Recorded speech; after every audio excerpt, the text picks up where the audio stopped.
Hi, welcome once again to another Kick of the Jams, a magazine special. Show that brings you the best international and local music. Really excited about the show we've got lined up for you today. We have got no one other than And So I Watch You From Afar in the studio. They had a bit of a chat with AU's very own Chris Jones, and they also performed some tracks acoustically, which is kind of different from them because they're used to being like a plugged-in rock behemoth. They kind of just dropped in after they did their album launch at the Mandela Hall. It was their self-titled debut album, and it was just one of the biggest events locally that any band has put on in a great long time. They did a big show, a Little Solidarity, a while back with like loads of NI bands getting involved in it, but this was just their gig, and the atmosphere in the place was electric. It was like no other NI show I've been to, maybe since, I don't know, Therapy in the Ulster Hall back in the early 90s. It just had that kind of energy and excitement about it. They had a great lineup of bands playing along with them, but to be fair, as you'd expect, they completely blew everybody away. If you weren't there, you really did miss out. I think there's some footage around the net. Take a wee look and see what you think. But in the meantime, it's time for you to enjoy this, some acoustic songs and an interview. This is And So I Watch You From Afar.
So you just launched your album recently in Mandela Hall and packed the place out, and some people are saying it's the best gig by a local band that they've seen, or some people are even going further than that. How was it? How was it from your point of view?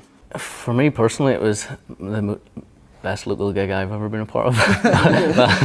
That's because I got to be on stage. No, I mean, I'm still speechless. Like, it was incredible. The people who came to that thing and the people who made it what it was just, whew. Yeah, it was. It's like still endorphins being released, serotonin just flooding through the body. Still, like it's like nothing else. I was saying to you earlier, I drank an unfeasible amount afterwards, and I feel completely fine. I didn't get any hangover whatsoever, and I think that's only to do with the natural chemicals in my brain that were released afterwards. Haven't even come down yet. Yeah. So I mean, did it sort of surpass even your expectations of how it would go? Oh yeah. Yeah, because we'd done Solidarity, and it was only a few months ago. We were like, it was a big festival, and there was that. I mean, you guys were all there. It was like the kind of atmosphere was just great, and it was like, well, if it's half as good as that, because this is our album launch, it's just us.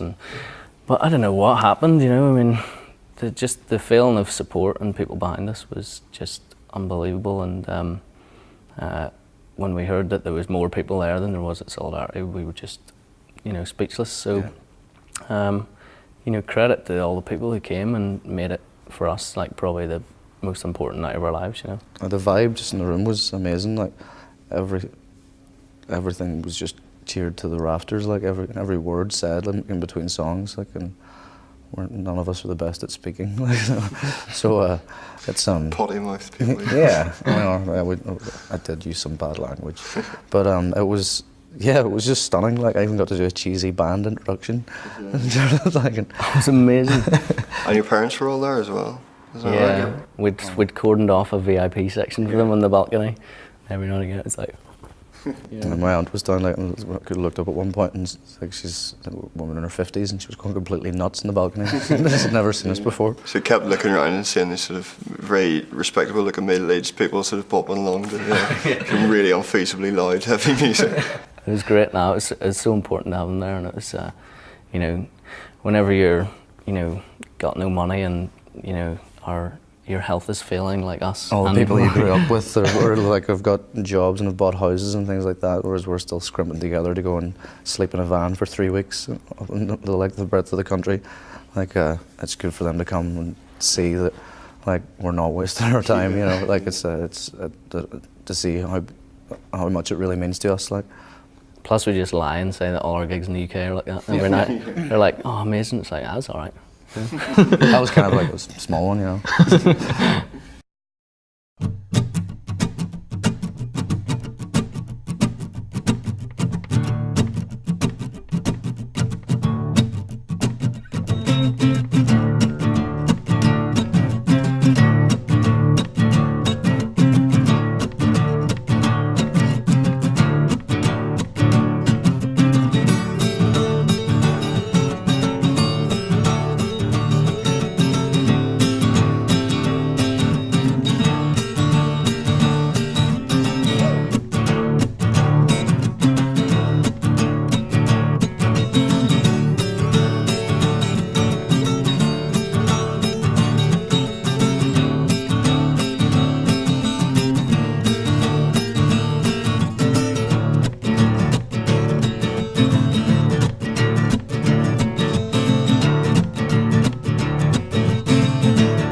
you've done a series of what you might call sort of event gigs, like with EP launches and Solidarity in this, and you could probably say that you've sort of raised the bar again. Where do you go from here?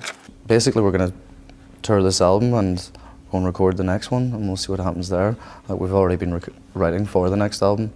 Like, ideally, we want to have it like completely finished, written-wise, by the summer, and then get in at some point in the summer if we have time to start demoing it and recording it. Because you hear these horror stories of bands that, like, I think it was like Elvis Costello said, you get your entire life to write your first album and you get 2 weeks to write your second. We just don't want that to happen to us.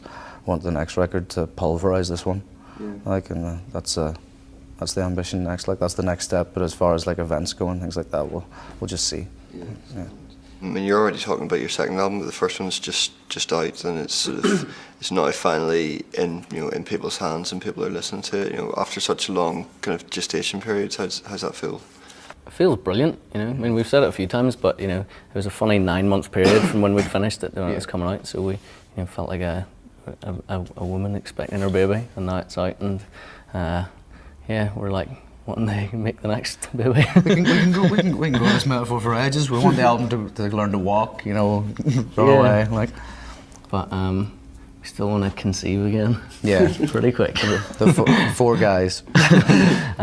Yeah, no, I mean, it's just natural, I mean, it was funny, putting this album out was so different than putting out the EPs, because with the EPs, well, in fact, we'd start recording them and we wouldn't have finished them yet, and we'd finish them in the studio, and then we'd have booked the lunch before we'd have, finished the recording, and, we did everything quite quickly, so, but then obviously this album was different, and Small Town came on board, and, there's been various things have happened, and, we have to do it all by the book, and now it's out. I think we feel incredibly proud to have it out, but we also feel quite relieved, because for us it bookends, this period of time. Yeah. We re-recorded some old tunes, and that was purely, not for us, but it was purely to do those tunes justice, because we knew loads of people liked them. So it was like, it's great to have that done, and now we can move on to. It's a completely fresh start, like everything.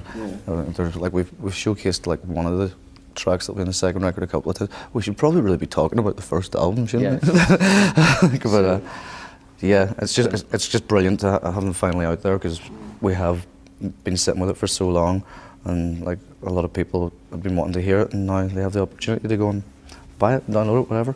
And the ones that you did re-record, obviously quite a few tracks you could have chosen from there. Why did you pick particularly those ones and maybe not some others, like Holy Lands or The Machine, maybe, for example, or Mount Kailash? Yeah, I don't know. I think, well, they've always been the ones we.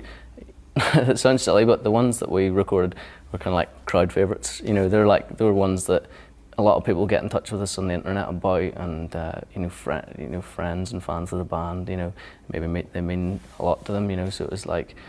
It was important to do those songs justice for those sorts of people. But I mean, we hadn't been playing Mount Kailash or Holy Lands or anything for a while, and we'd only just started playing Machine again, because we're quite ruthless with sort of just forgetting about tunes, and it's like, nah, they're gone, and that's that. And it's only been recently that we've started to realise that people actually like those songs. Yeah, it's like it's more than just ourselves we've taken into consideration, which is why at the album launch we wanted to play the album in its entirety.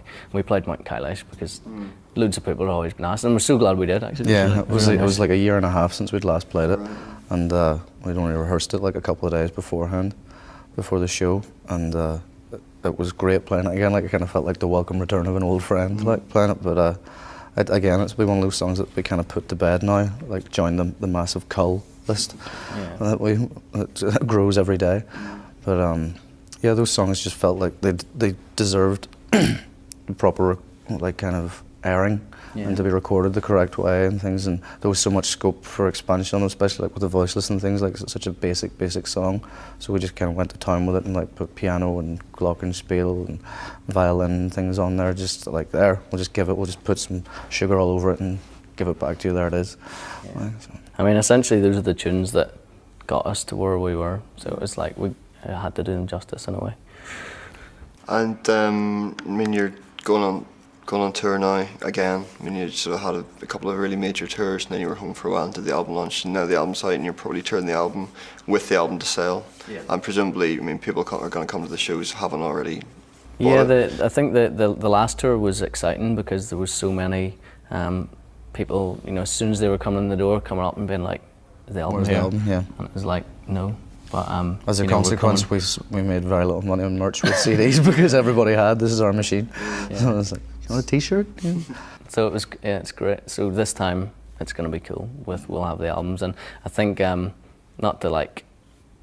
nothing against the other EPs, but I think like definitely the last couple of tours, we'd probably been feeling it for the past couple of tours. It was like, you know, we're selling these things which really aren't a good representation of where we're at, you know, essentially because we had the album.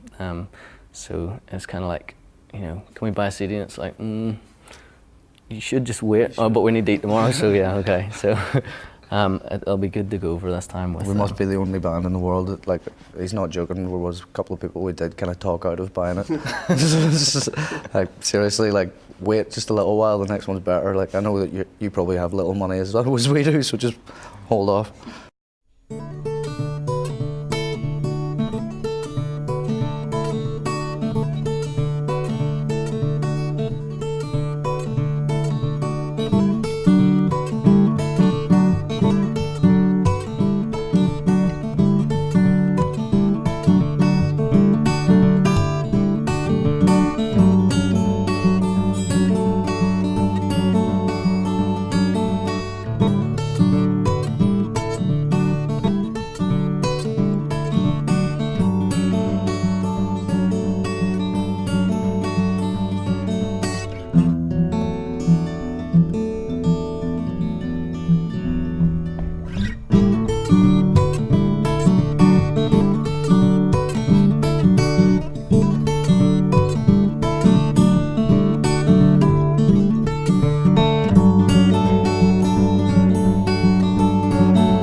Is there anywhere in particular you're looking forward to playing that you haven't played before? Europe. Europe, yeah. Austria, generally Europe. Austria and Belgium. Yeah, UK wise, it's not very many places we haven't played now. We'll be playing Oxford for the first time. Yeah, it's going to be good. But it's always good. Like London's always incredible. Like the last London show we did was just shy of capacity, I think. So Camden Barfly this time with the album, and you know, with the recent press, we're hoping it's going to be a really good one. So the Truck Festival should be good as well. Truck Festival. You know, like Panama Kings are playing that as well. We just found out, yeah, and Ash are playing as well. Like, so we'll get to go and have a big Northern Irish contingent and terrify all the English people.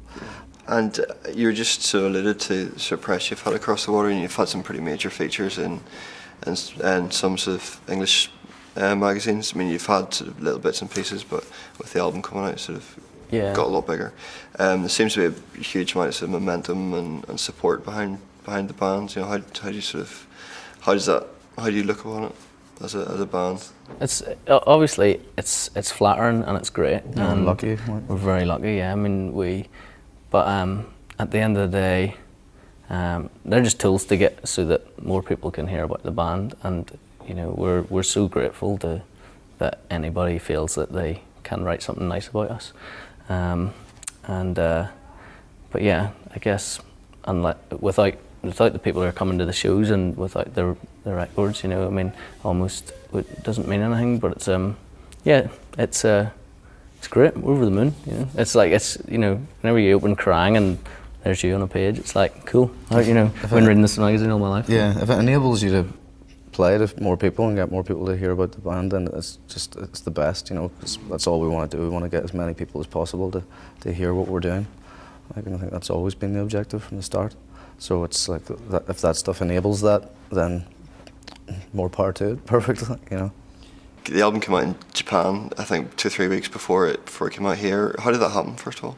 All through email. It's just we've never spoken to these people before, like except via the internet. Just like me and Rory got an email one day, and we just continued the relationship through there. And then we started living small town and stuff as well. Like, 'cause actually X-Style got in contact before Small Town America, and like Maybe She Will, the guys we tour with quite a bit in England, that they put out their record over there, and they couldn't recommend it highly enough. And we'd seen all the pictures like that they'd shown us of like the record release in Osaka with like cardboard cutouts. And we're like, cool. And then we got that as well. It was like this like HMV and Tower Records, these like life-size cardboard cutouts of us standing about the place. It's nuts. Like, none of us have ever been there. Actually, life-size? Yeah, apparently so, yeah. It's very strange, but like Tony said, it was like, you know, we'd never met. This was all negotiated over the internet, so it's really cool. It's kind of testament to how the industry's kind of changing at the minute. It was all negotiated, you know, just from us as a band with this record label in Japan, and it's, you know, I guess we'll know in a couple of months if, you know, maybe we haven't sold a record, but it's still great to know that these things can happen, and I think it's important for bands to know that these things are completely possible if you kind of if you push things the right direction. And have you got concrete plans to go over there? Yeah, we have. I don't know if our label does. Our plans are definitely to go over there. I think if we sold 10,000 records, our label would be very happy for us to come over. If we sold none, I'm not sure if they'd be as happy. But I mean, we're still planning to head over. You know, who doesn't want to go to Japan? So Europe in the summer, and hopefully Japan before the end of the year. Thanks for watching this edition of Kick at the Jam's AE Magazine Special with And So I Watch You From Afar. Don't forget, if you like what you've seen and you want to check out more, you can go online to myspace.com/kickatthejams NvTv, and you can also catch up on this stuff at iHeartAU.com. We also had And So I Watch You From Afar on the cover of issue 55, so you can pick that up via mail order. Thanks, and we'll see you again.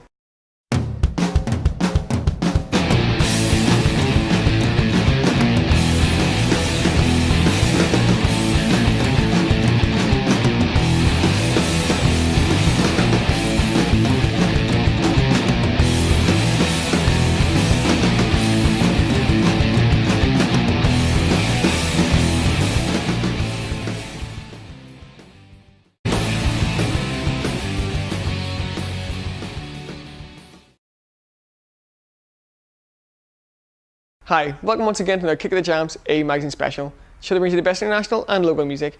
Really excited about the show we got lined up for you today. We have got no one other than And So I Watch You From Afar in the studio. They had a bit of a chat with AE's very own Chris Jones, and they also performed some tracks acoustically, which is kind of different from them because they're used to being like a plugged-in rock behemoth. They kind of just dropped in after they did their album launch at the Mandela Hall. It was their self-titled debut album, and it was just one of the biggest events locally that any band has put on in a great long time. They did a big show, a Little Solidarity, a while back with like loads of NI bands.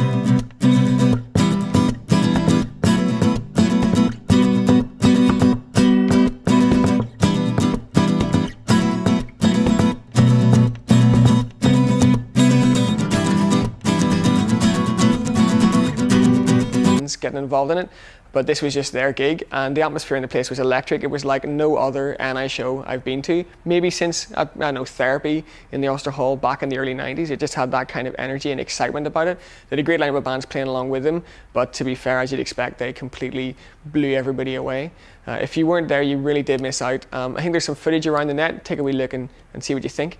But in the meantime, it's time for you to enjoy this, some acoustic songs and an interview. This is And So I Watch You From Afar.